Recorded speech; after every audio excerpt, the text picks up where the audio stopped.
Hi, this is the phone scoop video review for the Samsung T809. As you can see, it's a very sleek, very slim, very curved, and very black slider.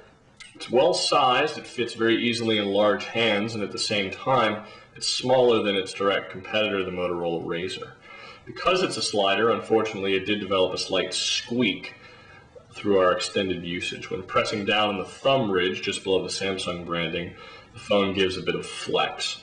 Thankfully, when you push the phone open using the spring assist, that flex disappears. Closing and opening the phone, thank you to the spring assist, was very easy and very satisfying. That also, when pushing on the thumb ridge, we didn't accidentally engage any of the D-pad buttons, something we liked a lot. The last thing about the exterior of the phone was its use of edge real estate.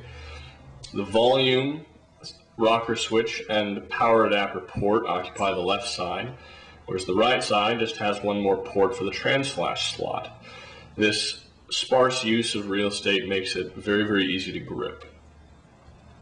The display on the T809 was one of the best we've seen in a long time. The resolution was exceptional, the size of the display was very good, and the brightness of the display was ultimately shocking. We used the display for the duration of our test at its lowest brightness setting.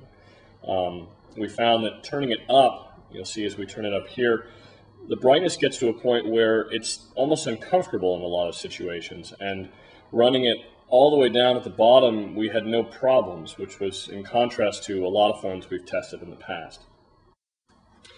SMS composition, again, profited from an exceptional display. The quality of text and seeing what we were typing was unparalleled. The speed of T9 input kept up with us the entire time. The only thing that partially slowed us down was the keypad itself.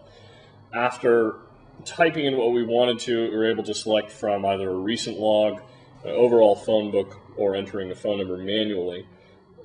Selecting from either of the first two gave us the option to put checkboxes next to any of the contacts we wanted to send a message to, which gave us a really nice visual cue as to who exactly we were addressing. Using the camera on the T809 started by pressing the dedicated camera button on the top of the D-pad.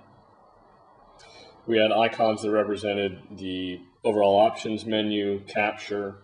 We also had D-pad controls for setting the brightness, as well as controlling the camera's digital zoom. Inside of the options menu, we had basic color effects, negative, sepia, and emboss. But more interesting were the different shooting modes.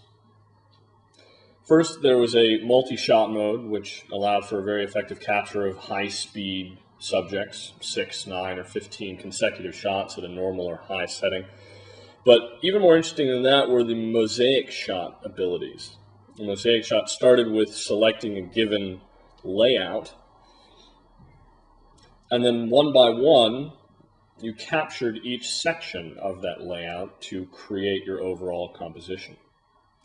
1, 2, 3.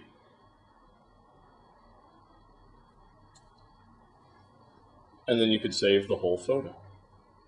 The last thing we want to talk about is the file manager in the T809. Overall, it was exceptional. We did, however, find that accessing the different types of media content through the file manager just had one extra step. As you can see, we have separations for different types of content, and inside of each of those, purchased or downloaded content, recorded content, and then the memory card. Unfortunately, the memory card link dumps you to the root level of the memory card, where you have to then, again, choose what type of content you're looking for. This is one small complaint that mars an overall positive experience.